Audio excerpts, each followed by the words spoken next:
एकनाथी भागवत सत्संग। ओम श्री गुरुभ्यो नमः। ओम श्री गणेशाय नमः। ओम श्री सरस्वताय नमः। ओम श्री गुरु दत्तात्रेय नमः। ओम श्री महालक्ष्मी नमः। गुरुर् ब्रह्मा गुरुर्विष्णु गुरुर्देवो महेश्वरः गुरु साक्षात् परब्रह्म तस्मै श्री गुरुवे नमः. So we are doing Sri Eknathi Bhagavad. We'll be continuing chapter 2 verse 31 onwards. If our ears are worthy to listen. So let me actually quickly give a recap. So where did we last stop? So here, who's talking? King Janak is asking the rishis, right? The sages and the sages. So what is he saying? If you wish to say that Bhagavata, way of life, is the key of that desired permanent welfare, please be kind enough to tell me about that way of life in a very easy manner.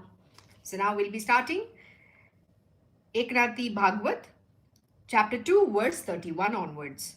If our ears are worthy to listen to the way of life of Bhagavatas, please tell us those rules by which, being pleased, the unborn God gives himself totally to the one who has surrendered himself. Very beautiful verse.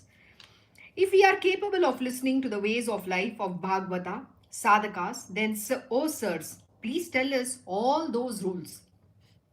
There is a great speciality of these rules of conduct. If we adopt them with love and devotion, then the Lord Sripati becomes pleased and helps his own servants by obeying them. The Lord Sri Krishna emphatically declares that he is unborn, which is evident from the Vedas and various philosophical systems of thought.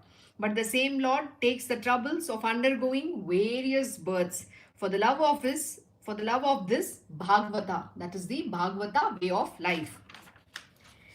Whoever follows these rules with total dedication makes the Lord Narayana so happy and pleased that he gives himself over to the devotee. Now, what is very important being said here? Whosoever follows these rules with total dedication makes the Lord Narayana so happy and pleased that he gives himself over to the devotee. Most important, what is required? That you have to follow Lord Narayana. You have to follow Sri Krishna Bhagavan. And most important, what is it? It's called the way of life with dedication. And if you don't follow these rules, if you don't conduct yourself in what he is being teaching, then how will he even be pleased with you? He's not even going to be happy with you, right? Because you're so lost in the material world. Then what does God say? If you don't have time for me, I don't have time for you. See, it's only when you devote yourself to the divine Lord. What is it called? Single pointed devotion. But you have everything else in the material world going on except what you are being taught, then there is nothing that you will achieve or attain in this world. So it's important to understand that what is the focus that you have, what is that you are seeking. That is extremely important. So now if I am eligible and capable of listening to and understanding that way of life, then I'm really at your service and you are all evidently very compassionate. In you, this compassion towards all beings has become fully developed and you are the ocean of compassion. Because of you, the poor and destitute persons are emancipated. Where your blessings are complete, the birth and death cycle does not exist in anybody's memory. And a person is endowed with all the necessary capacity. In short, knowing fully well that there is no parallel to your powers of blessings, I have surrendered myself to you. What is the point in becoming ashamed of whatever knowledge I have got because of your blessing only? I am going to be successful in my undertaking. So saying, the King Janaka put the dust of their feet on his forehead. This is actually very beautiful. What is he saying? He's now praising the sages. He's telling, if you think that I am even eligible for this, please tell me in a very easy manner so that I can understand what is the Bhagavata way of life. And most importantly, what is he telling? He's telling Lord Narayana himself will be so happy if I follow these rules dedicatedly, correct? No? And being pleased, he himself gives over himself to his devotee. What is it being said here? He's saying, right? But the same Lord takes all the troubles of undergoing various births for the love of this Bhagavata way of life. He's coming time and again. He's manifesting, he's incarnating so that he can teach. What does he come and teach? The way of life. Because people have gone off the path. People have, completely gone against the dharma. They don't know what is righteous action. They don't know what is unrighteousness. They just live like a pig in this world and expect things to be fine. Nothing is going to work. Actually, we don't even know what is our real culture, tradition in which we are born. We are born in a particular family, in a particular place along with the people. And we think adapting to whatever the world is talking about is the norm of life. But that is not the truth. You need to really understand what is the way of life as described by Lord Sri Krishna Bhagwan. And that is called Bhagavata way of life. And if you don't know that, then what is the point? So that is what he's saying. And now King Janaka is saying, please, kindly, he's talking to whom? There's the Rishi Munis, the sages and the saints. He's telling these Rishis, with with absolute humility and humbleness. He's asking them with all that, devotion in his heart. He's saying, what is the point in becoming ashamed of whatever knowledge I have got because of your blessing only, correct? I'm going to be successful in my undertaking. It's a question mark that he has. So saying, the King Janaka put the dust of their feet on his forehead. What does that mean? Dust of his feet. Have you ever understood? It is that dust of their feet, that is the sacred ash. That is the sandalwood paste. It is the dust of the lotus feet of your Gurudev is what you need to, apply on your forehead. That is what will give you that redemption. That is what will give you the grace. But today, are we even following any of those things? First of all, it's very difficult to get the privilege of having such a great master. But if we have this master, are you even valuing him? Do you even revere him? Is a question mark that you need to ask. Do you have this kind of devotion to the master? Do you even shed a tear in your eye for him? If that devotion itself is not there, all you're interested in is what? Your material world. The reason you want to be here so that your material world can be taken care. Many of them have a very interesting way of coming to spirituality. It is not that they're seeking God. God is not sought by everybody. Please understand. You come, what did Krishna Bhagwan say? I have 4 types of devotees who come to me. Number 1, who wants material gains. Number 2, who are suffering with afflictions, who have a lot of, diseases that they have. Number 3, people want to get rid of their problems in life. So people come in one of these category only. The 4th kind is my highest type, who I adore the most. The one who comes to seek wisdom. But are you the 4th kind? So yeah, but okay, you are the one of the 3. People come because they have a problem, they need solution, whatever it is. And when they come to the Guru, with his grace, our material worldly things are under control. Then what happens? Then you feel, I have to be in this so that my material world is taken care. But there is an ulterior motivation of you being here. You are not asking God because you want God. You are not asking Krishna Bhagwan and saying that I love you. I want you for that. I want to love God. That is not why you have come here. You are self-centered being. Your motivation is your material world. So you are not the man of wisdom. You are not the 4th category of devotee. You are not even a devotee there. To develop the devotion, first you have to follow Bhagavata way of life. First you have to live the words. You need to have Guru Bhakti. Without Guru Bhakti and doing Guru Seva, nothing works. Nothing even opens up. That's a very important thing. So ask yourself, what are you? Because even after learning the knowledge, if not even one iota of knowledge is entering you, there is something wrong desperately. So this is something you need to ask. So listening, and most important, what is he saying? King Janaka, okay? Forget about anybody else. What is he did? So saying, King Janaka put the dust of their feet on his forehead. Do you do that? No, you don't even do that. Do you take the dust of your Gurudev's feet and touch it on your head? No, you don't. You think it's a great thing. People have this, I have to touch his feet, is it? Who is this looking ordinary human being? You don't know the greatness of that feet. That dust is what will purify you. The dust of that feet is what will redeem you. That is the greatness. It's not, when we do the Guru Puja, like my Krishna Gurujis, when we do the Guru Purnima and when we do the Puja, what we do is we do the Panchamrit Abhishekam. Do you know why the Panchamrit Abhishekam is done to the lotus feet of the Lord? Or every single day in temples, if you have seen, they do the Panchamrit Abhishekam. Panchamrit means the five, it's a five things, it's milk, curd, sugar, honey, ghee, all the five ingredients, the articles, it's Abhishekam is done. Means you pour on the god, you clean the god with that. Do you know why? Because people go there and leave all their sins over there. The gods, they can't tolerate those kind of sins that comes, they have to take the brunt.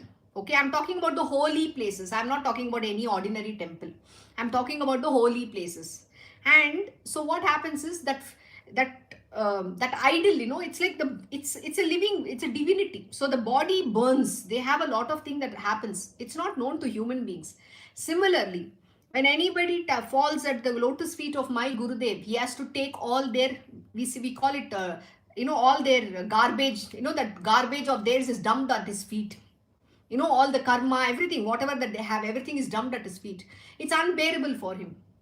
It's in rare, we don't even want him to meet anybody like that. Because, see, he's divinity. He's Lord Almighty.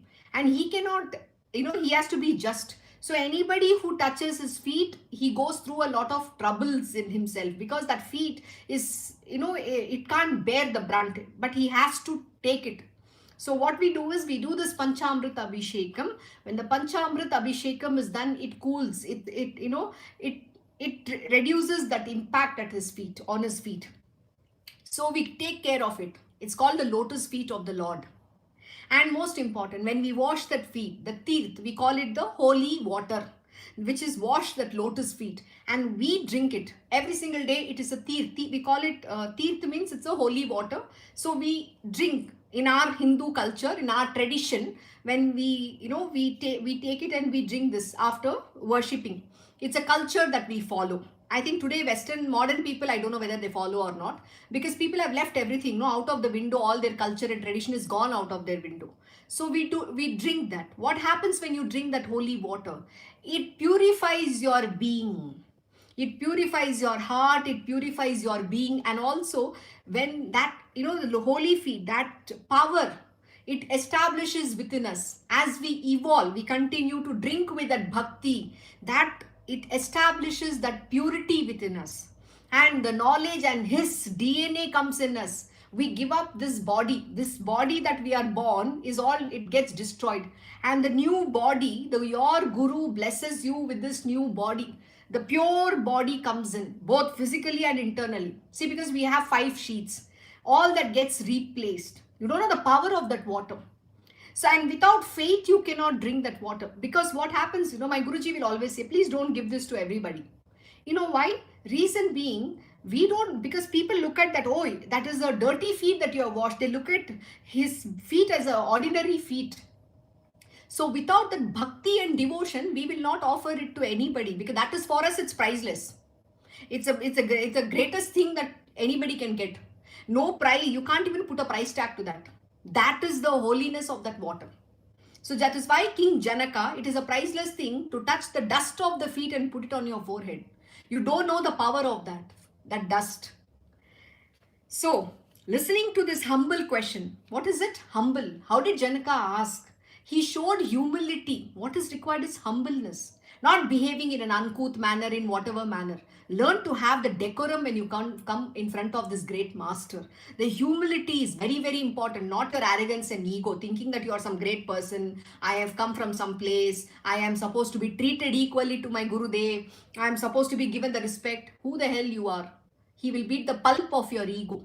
You want to come here, no, leave your, my Guruji will say something very beautiful. When you enter the ashram or the Gurukul, where the Guru resides, what is the first thing you need to do? Leave your mind, all that you think I know, please leave it. Your arrogance, all that Chadripus outside, and all that outside, and think that you have learned where you come from and all, and come as a humble servant to the divine Lord, or humble devotee or a disciple. Devotee though doesn't come, devote. Devotion comes much later, for which you have to serve, you have to do a lot of things to earn devotion. Devotion to Krishna Bhagwan doesn't come just like that. So all that you have to leave out, then enter. And with a very humble, with humility and humbleness. My Guruji will simply say this. See, I have not invited anybody here. That door of mine is open. You want to come to learn. Don't bring this, I know this, my material world. Don't use your material world to come and teach us, okay? You are coming to seek knowledge. So learn to keep your mouth shut and come and learn with him. Don't try to argue. Don't try to say, I know. All that doesn't work. What is the word here? It's a word. Listening to this humble question of King Janaka, all the 9 adepts, the sages and the Rishi Munis, the saints, were pleased. First, your Gurudev has to be pleased with your humility. He is not going to give you knowledge till he doesn't see your humility. If you're so attached in your material world, please go be there only. Nobody is interested. Nobody. He has not invited you here. You have come. Okay. He has given a grace. So you have come. Okay. This is how it is to be learned. If you can't learn, then go back in your material world and be happy over there. That is what he says. Because you have to learn and you have to live that, you have to apply in your life. Simply just telling I am in spiritual, you're not even yes of spiritual also, you don't know. Today, people don't even have an idea what spirituality means. But they will talk big things. Oh, I am in spiritual, I am doing this, I am doing this. Just attending satsang doesn't mean a thing at all. If even that iota of knowledge is not entering you, there's a big problem. So, this is being reported by sage Narada to Vasudeva. Now, who's saying the story to whom? That's the most important thing. Narad Muni is saying this story to Vasudeva. And did you see Lord Shri Krishna's father? With how humbleness and how did he welcome the Gurudev? How did he treat the master? Today there is nobody who is giving that respect to this great master, which is very sad. Everybody looks at him as an ordinary mortal. Please don't be under that misconception. He is Lord Shri Krishna Bhagwan himself. He lives in that incognito. Even if you can't see, what does Shripad Sri Vallabh says? If somebody is telling you that he is Lord Shri Krishna Bhagwan, learn to believe. Otherwise, please get out. Don't try to question. Don't try to say all sorts of nonsensical things. It is not good for you. Who said this? Shripad Sri Vallabh is saying that even knowingly or unknowingly, if you say something wrong about these divine being, because even Shripad Sri Vallabh, people said bad things. No, oh, he's not Dattatreya. He's declaring himself. You can't say that. He is Lord Dattatreya. He is Supreme Master, none other than Shri Krishna Bhagwan. So how can you talk like that? You are not allowed to. If somebody is saying, learn to believe. If you don't believe, you can please walk out. Simple as that. So be very careful. This is not for fun. You're not sitting in here to have fun. And Lord Almighty is not having time. Time is who? Shri Krishna Bhagwan. The very essence of time is him. And here he doesn't have time to waste on those who think their material world is very important. So, either use this privilege or please go back in your material world. Be very clear what you want to do. Don't sit and while away time here. So, chapter 2, verse 32, Narada said, O Vasudev, thus asked by Nimi, those great sages reciprocated respects to the king and the inmates of the conference as well as the Ritvijas, and lovingly replied. The sage Narada, who was knowing the condition of the world and the happenings everywhere, who was very dear to the Lord Hari and Hara. Hari is who? Vishnu. Hara is Lord Shiva. And who was having complete self-knowledge, said to Vasudeva, O Vasudeva, when the king Janaka asked a very apt question, those great sages were very happy. Being happy, all the 9 sages congratulated Janaka. The Ritvijas and the inmates of the conference were all extremely eager to listen to the reply about the spiritual way of life, which is called Bhagavata way of life. The 9 sages responded appreciatingly to all of those and started speaking. The 9 questions of Janaka is the main subject of the story which Narada is telling further. Now let us understand what is this 9 questions. So the 9 questions are as follows. Number 1, what is Bhagavata way of life? Number 2, what is the nature of the devotees of God? This is a very, very important question. We all want to know. Number 1 is, what is the Bhagavata way of life? Number 2 is, what is the nature of the devotees of the Lord? That is God Almighty. How does Maya play? That is number 3. Number 4, how are simple, ignorant people able to free themselves from Maya? Number 5, What is absolute Brahman? Number 6, to what thing the name karma is applied? Number 7, how many are the avatars? Number 8, why non-devotees are destined to go down in evolution? This is a very important question. Huh? Why non-devotees are destined to go down in evolution? And number 9, what religion is followed in each yuga? Okay. So Janaka asked all these questions and requested to enlighten him. The king Janaka asked these 9 questions and all the 9 sages answered in the same sequence. The adept Kavi answered the first question. So we have 9 sages here and now they're going to answer these 9 questions. So let us see what it is. Chapter 2 verse 33.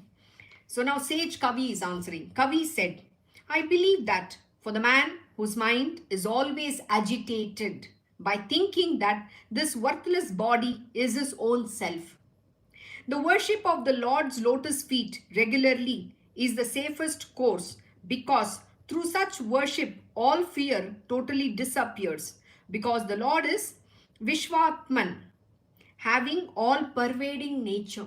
Wow, this is very powerful. Let us understand what is the explanation Eknath Maharaj is going to give now. The king had asked as to what gives a man extreme welfare. Kavi, the sage, was fully capable to reply this question. He began to teach Bhagavata code of conduct as the key to total welfare. Bhagavata code of conduct as a key to the total welfare. He said, O king, please remember one strange thing.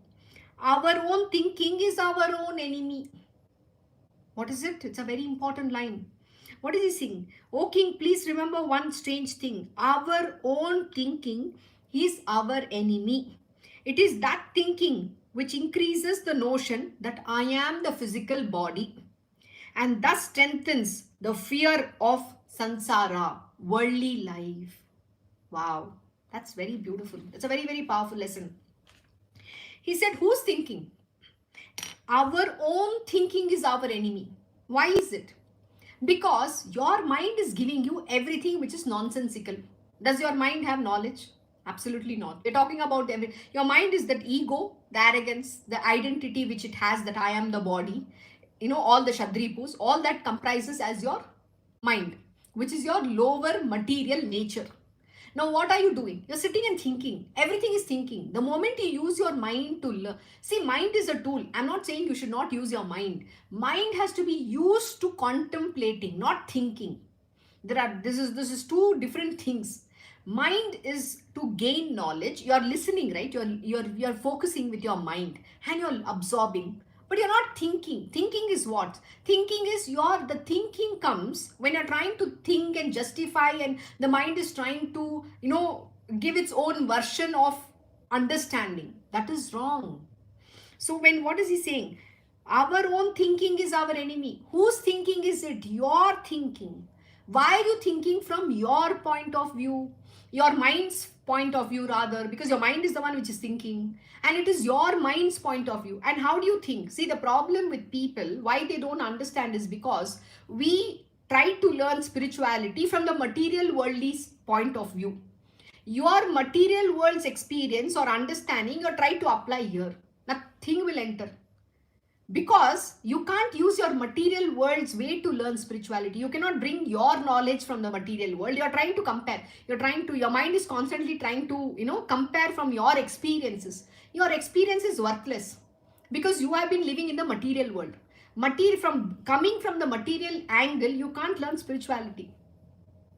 The truth of spirituality, the experience, once you learn spirituality, then the experience comes in the material world so that your understanding firms up. So the knowledge goes deeper. So what is the experience you get? The experience comes, the people. So first thing is with people. What are the 3 important things that you have to overcome? People, places and time. Things.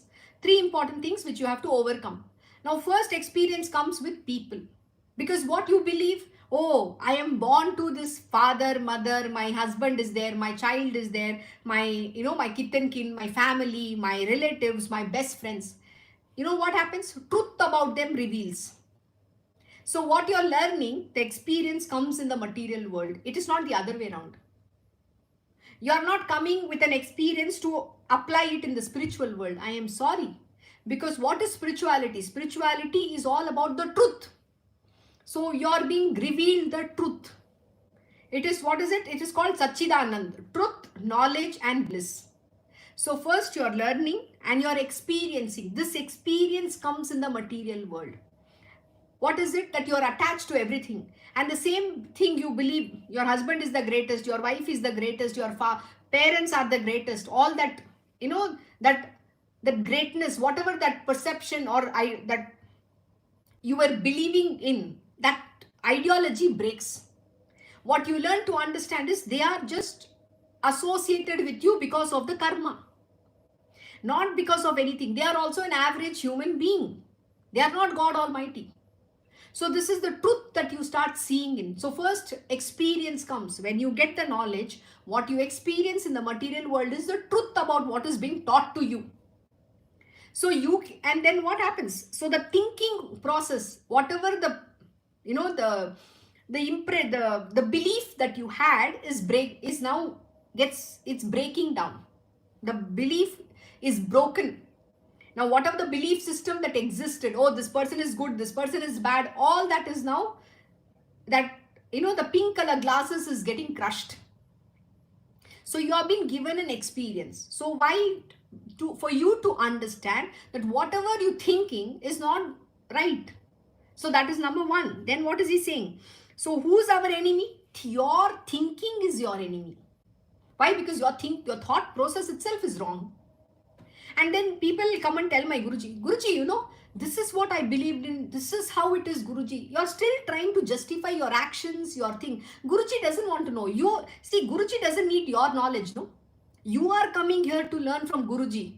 Why are you giving him your side of the story? Your side of the story has no validation at all. He just listens because ignorant beings are talking. What can he say? Poor Lord Almighty. He has to sit in front of these kind of ignorant beings who are going to give him the knowledge about the material world. That's a very sad state. Then, it is that thinking which increases the notion that I am the physical body. So it is your own thinking of everything, identifying, I am this body, I am this daughter, I am a servant in this place, I am married to my husband, I am his servant. Who has made it? Because of your identification with your body, you have made this. I am the wife, I have to be this, I am the husband, I am the daughter, I am the son. Who's bound yourself into all this kind of thought process? It is you, because of the identification with the physical body. I am born here, they are my parents. Are they really your parents? Who's your parent? God Almighty. You're born through him.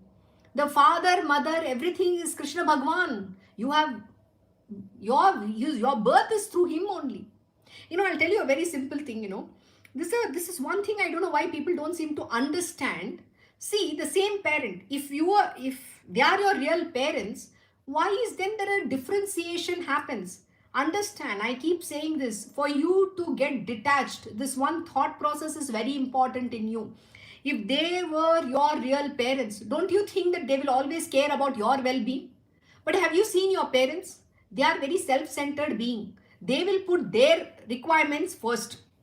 They will not care about whether you're alive, you're dead or anything. If you call your mother or father or anybody, first thing, old people, the first thing they will start with is their problems. Have they ever asked you how you are doing? How is everything? It is always connected to their self-centeredness.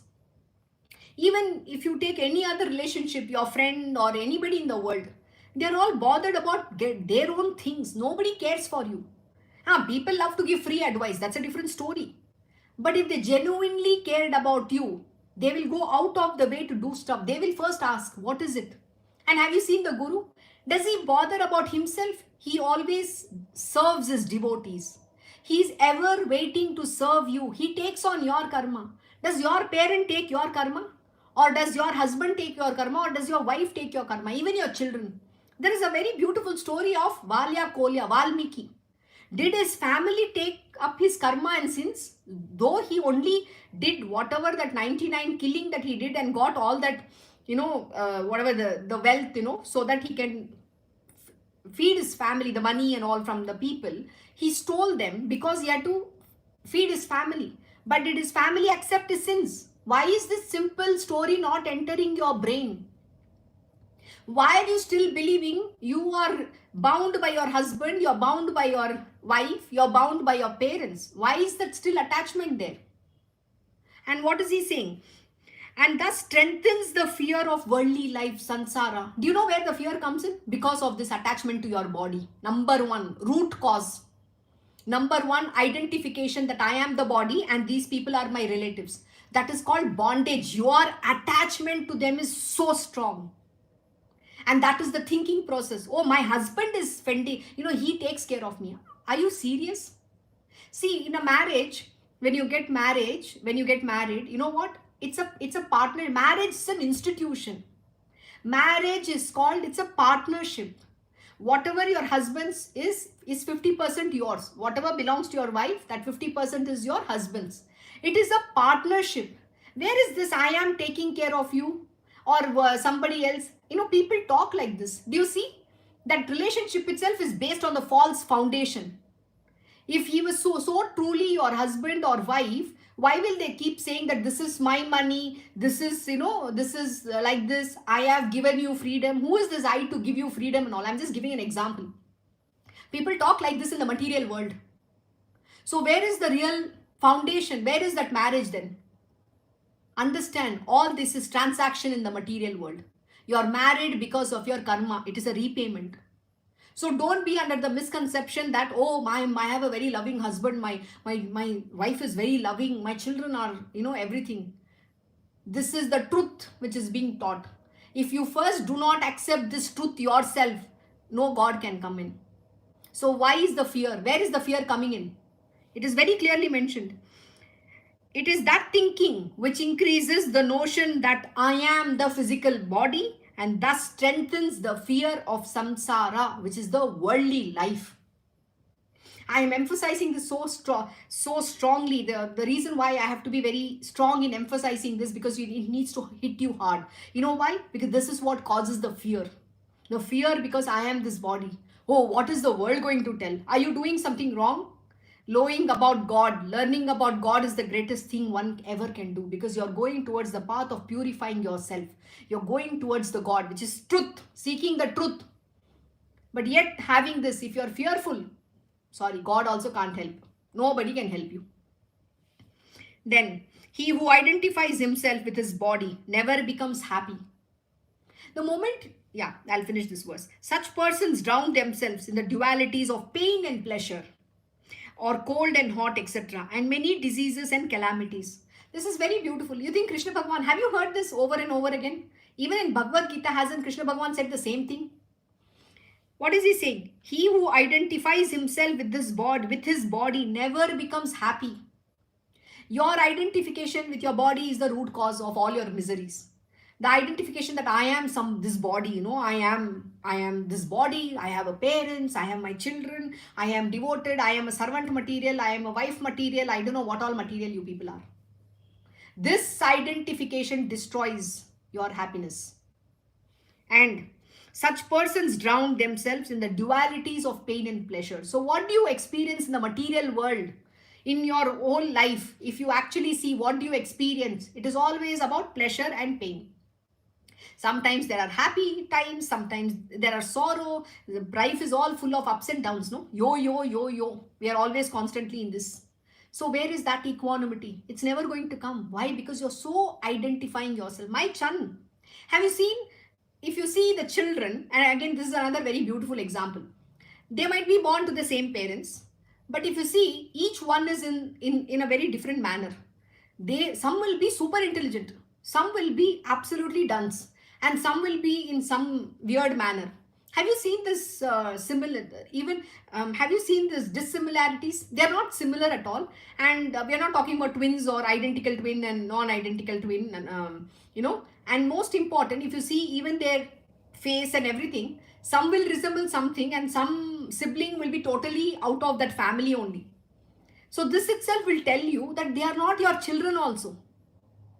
And just because they are born through your womb, you think, oh, that attachment, oh, my son, my daughter. No, my son, my daughter. See, we are here to repay a karma. That's all. We have to just do the repayment. The more you get attached, the more you get entangled. You know what? Not just this life, millions of life you're sanctioning with them. The reason why you're come this body, with this body itself is a suffering, no, with all these people attached. Why are you even thinking somebody is your relative? Nobody is your relative. Nobody is your friend. There is only one relative. Vasudeva Kutumbam. He is your real father, mother, brother, sister, everything. He is the best friend that exists because he doesn't leave you. Your people will be ready to leave you. But the one who does not leave you at all is your Gurudev, is Lord Almighty.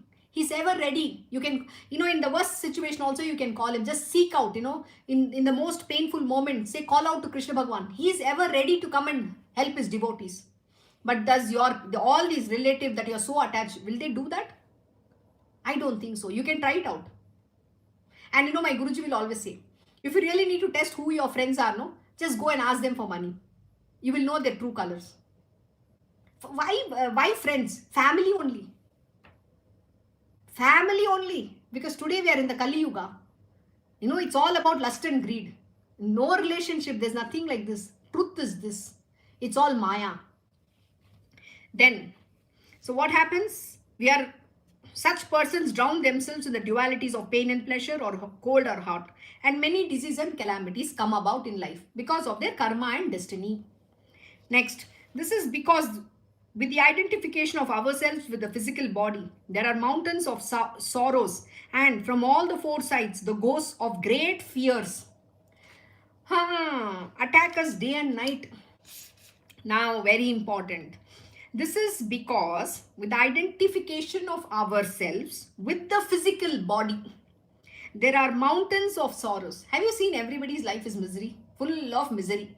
There is not a single person on this planet Earth who can say he's very happy with his life. No, see, money doesn't equal to happiness. This is a stupid misconception that every human being has. They think that if there is more money, there is happiness. No. Money is only momentary happiness. It's only a state of mind. The more money, the more greed comes in. There are a lot of other things that walks along with the money. You don't know the power of Maya. So you have to always stay out of it. Then, there are mountains of sorrows from all the four sides. The ghosts of great fears attack us day and night. The ghosts of great fears. What are the fears? We are always bothered about what happens to me. I'll give you a very simple example. When I came, this body, when I got into spirituality, and when I first did Bhagavad Gita with my Guruji taught Bhagavad Gita. When he first taught me Bhagavad Gita, and that moment, it was a eureka moment. I realized, oh my God, I am married to Lord Shri Krishna Bhagwan. And I took a decision in my life, because at that moment in time, I was at the age of my marriage. I was around 27, 28. According to Indian culture, I'm still late for marriage, because you have to get married before 24. That's the norm. So I was already 27, 28. And I said, the first time I did this Bhagavad Gita, and I said, oh my God, I'm married to Lord Shri Krishna Bhagwan. It was just my own belief. Nothing to do with anybody in this world. Not poor thing, not even my Guruji is involved in this. And when I had this conviction, and I told this body's family, first thing was violent reaction. Oh, what is this? Are you gone mad? How can you talk like this? What will the society say? That the words that came out of their mouth was, what is the society going to say? Who is this society? Made of some mortals, some people. And I have to bother about society, which is all about false ego, societal created norms. And then I said, look, I am free to take a decision in my life. I am not interested in marriage. I'm not physically wanting to get married to anybody. I want to be independent. I am already married to Shri Krishna Paramatma. He's my husband. He's my beloved. He's everything for me. My guru, father, mother, everything. And then I told them, I'm sorry, I want to serve this world. I want to do something good in this world for the humankind. I want to give back to this world. I don't know. At this moment, I don't know. But still, I have to find myself. I need to do certain things. It'll open up. God will show me the way. And, there was a great opposition. I had to fight a lot of battle. Means what? People will call me names. People will say all sorts of nonsensical things. And then not just that, my mom, this body's parents, relatives, everybody, like, got together, talked to her. She should get married. And to the extreme that they even told me once, you know what, forget about marrying from your own caste. You find a boy for yourself. You get married with anybody you feel like. They were so desperate. I asked them, what is this madness about marriage? Why is that I have to get married? I'm sorry, I don't want to get married. It is my decision. I am allowed to take the decision. And I put my foot down. Yes, I had to hear a lot of nonsensical things about me. And then worst part is they blame the guru also. Oh, it is Guruji who's influencing this. I said, I'm very sorry. You must be absolutely stupid if you people talk like this. My Guruji's disciples are all married. And first of all, it's a choice that I have. He has nothing to do in this. It is my faith. I am married to Sri Krishna Bhagwan. What is your problem? Oh, don't talk like this. People will think mad. Who is this people? I was asking, are these people coming and taking care of you all? No. Then why is this? Who is this people for whom I have to be afraid? Do you see the worldly fear? Do you understand what is the fear we are all? We are more concerned about what is the world going to talk about us. Then don't come in spirituality at all. If you're so concerned about the world, worthless people, they will not care a damn about you. You going to the gutters, nobody will come when you are in the deepest of the moments. People will only come to enjoy with you. When you have money, they will want to come and, merry make. But the same thing when you are in the most down, whatever out, when you ask them for help, none of these people will be there. So please understand. So this is something you got to stand up for. If you are so bothered about the world, then be in the world. Spirituality is not for those who think, this is, I cannot talk about it. I don't know what my people will tell. Who these people are? This is a number one question you have to ask. Because we give so much importance to what people say. Why is that people saying or not saying matters so much? I don't understand. And I asked my mom, this body's mom, I asked, are these people who are talking, are the ones who are taking care of you? Was a question I raised. If they are taking care of you, then tell me. And I also told, who are these people? Can I meet them? Obviously, you're not going to say, but whoever, had the, they called me directly and I spoke, then I gave them. They even stopped talking to me. I was literally, they outcasted. They think that I am some alien in this world. But that's okay.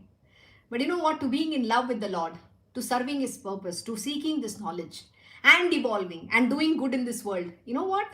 That is the greatest joy you will get. Mother Teresa you have to become. She served the world selflessly. It is not that it was easy for her also, no? To become Mother Teresa is not such an easy thing. I have an ambition, I have a goal. There are obstacles that is going to come on the path. It is not easy, but you have to be firm on what you need. It is the choice that you have in your hand. The decision is yours. So that is why I'm explaining is this fear is all, it's a created. The more you are attached to the body and believe I have to behave, conform to the norms of the life. Sorry. None of these people are living the Bhagavata way of life, which is described by Sri Krishna Bhagwan. Sri Krishna Paramatma has described it. Do any of these people follow the way of life?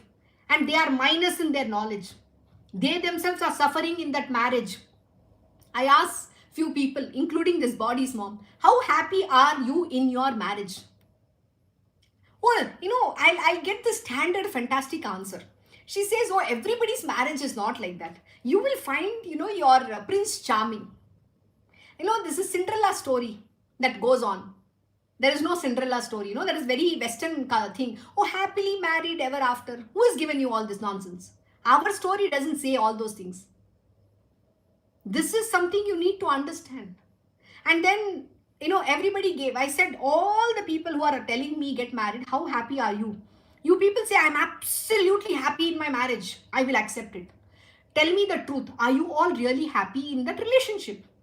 No, people fake it. I know a lot of people because they don't have the guts to say, oh, I am living in a miserable condition. So they will want to say to the world, fake, oh, I am very happy. My husband, my wife, they take care. We are very happy. And we got happy children. It's all a fake. They say in Hindi, khane ka daat aur dikhane ka daat alag hai. Means for eating there are different teeth and for showing to the world there is different teeth. So we are such a fake people. We like to project something which is not. Have you seen this Instagram?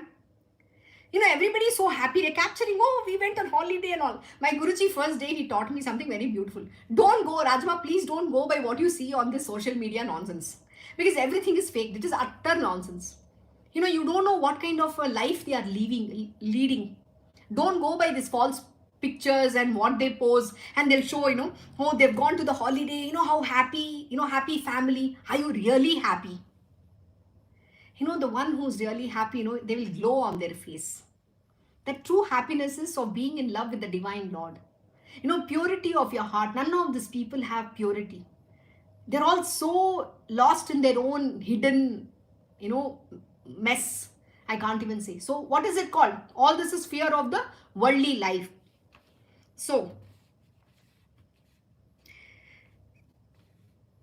and the ghosts of great fears attack us day and night. They are fearful day and night. Constantly they are afraid of everything in the world.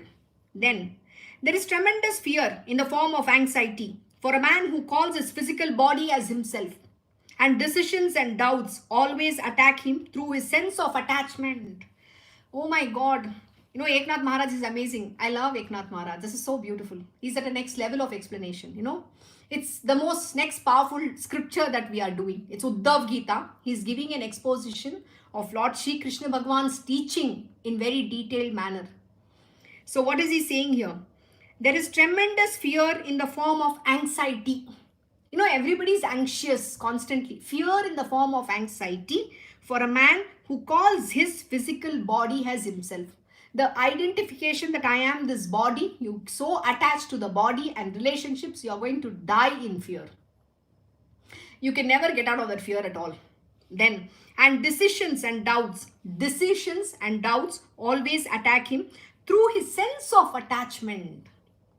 It is because of your attachment that you're afraid. Oh, if I take this decision, what is going to happen? If I do this, what is going to happen? If I do that, what is going to happen? You know what? That is, then you are not worthy of this knowledge also.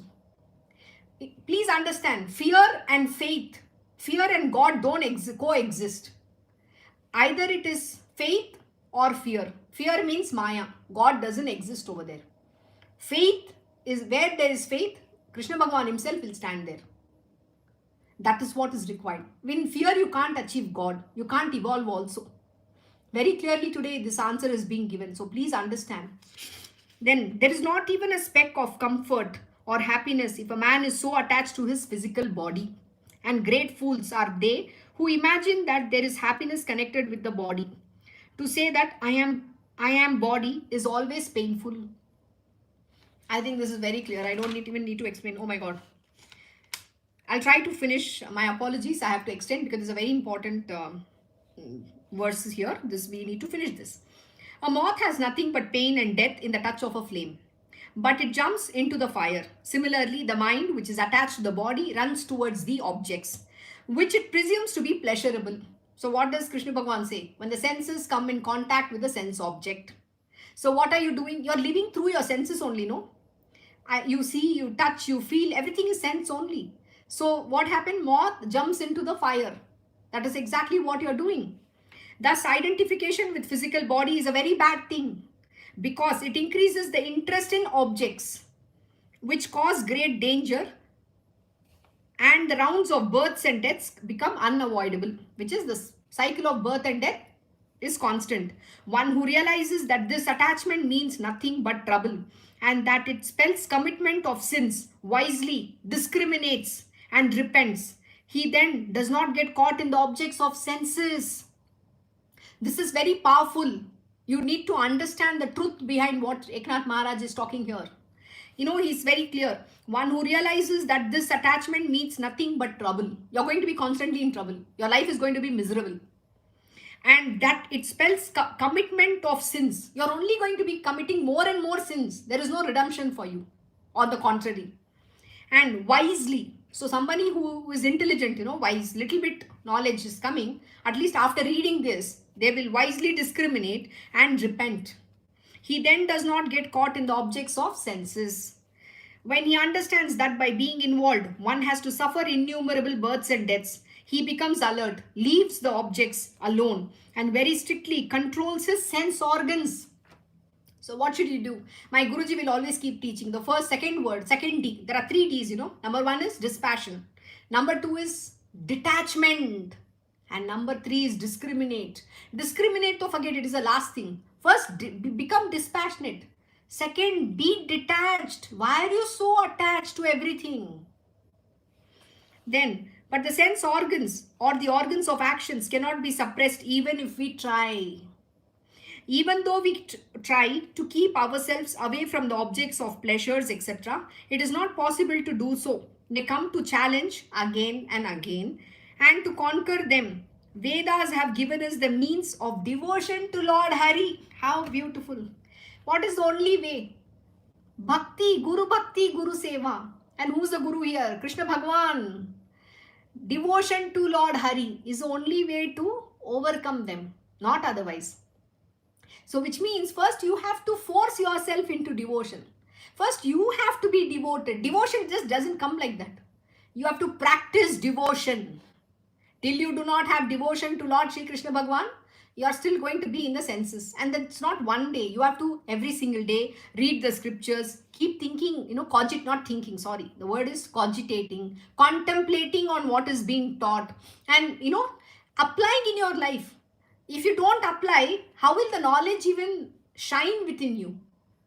You have to, application is the most important thing. Simply learning doesn't mean a damn thing. This book also is full knowledge. If I don't apply this knowledge, what use is the scripture? One thing is to listen. Listening also what? It is listening, not hearing. What you're doing is hearing. Why the knowledge is not going? Because your mind is talking too much in the background. Oh, I am not like this. Your mind is trying to justify your actions. If you do all those things, you are finished, over. You have to close the book, scripture and say tata, bye-bye.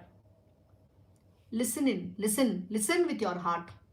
Not with my mind. Listen with single-pointed devotion to what is being taught. And then contemplate on it. And then meditate on that subject. Because knowledge has to seep in. You have to apply the knowledge, the lessons learned in your life. Then only the change will come. Not otherwise. You put one step forward, Krishna Bhagwan will put 10 steps, ahead. But if you're not even putting one step and still saying, oh, I am going to drown, this is happening, nothing is going to happen. Till God helps those who help themselves. Self-effort is the word. Then, but the sense organs and the organs of actions cannot be suppressed. Okay, this we finished.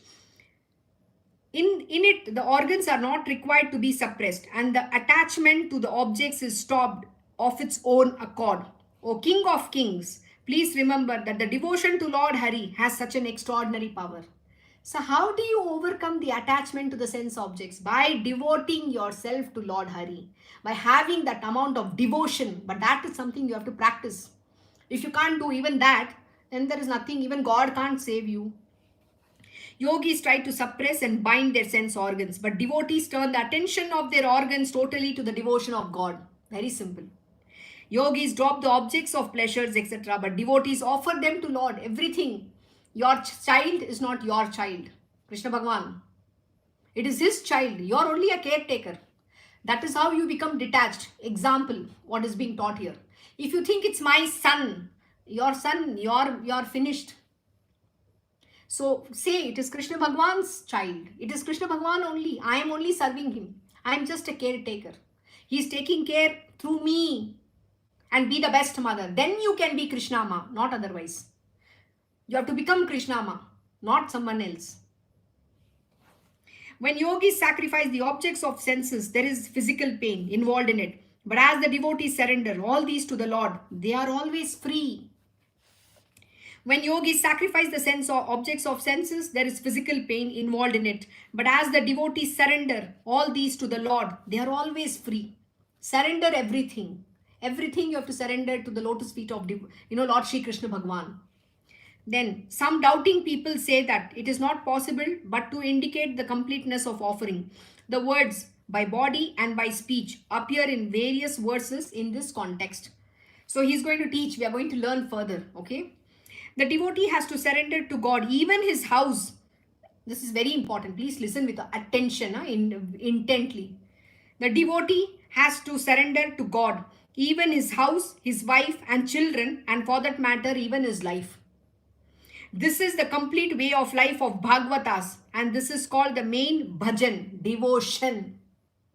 When you take ownership of anything in your life, finish, you're gone. And how do you surrender? He's teaching you the method here. You think your money, your husband is taking care of you. It is your husband's money. It is somebody's money. It's somebody's property, somebody's wife, somebody's. Please, everything you have to surrender. I'm going to reread this. The devotee has to surrender to God, even his house, his wife, and children, and for that matter, even his life. Even this life is not yours. So, what is this ownership that you have? Ask this question to yourself. And see, just by saying, God, I surrender to you, nothing happens. It has to come from the innermost core of your being. That complete surrender has to come. Till that time, nothing works. And this is called the complete way of life of Bhagavatas, and this is called the main bhajan, that is devotion, O king. Now, please listen to the method in which the tendencies of all the 11 sense organs are to be turned towards devotion of God. I will tell you briefly. So what you know, this is very important. I think I have exceeded the time. I'm very sorry. We will stop here and I will continue from this verse tomorrow. So because this is a very, very powerful lesson. If you really want to redeem yourself, this is the way, and you have to understand this knowledge in depth. So let us stop here and we will continue tomorrow from verse 300 onwards. So thank you once again for joining the Sri Eknathi Bhagavad Satsang. Have a good day and good evening to you all. God bless. Recording stopped. Thank you, Rajma. Thank you, Rajma. You're welcome. Thank you, Rajma. Welcome.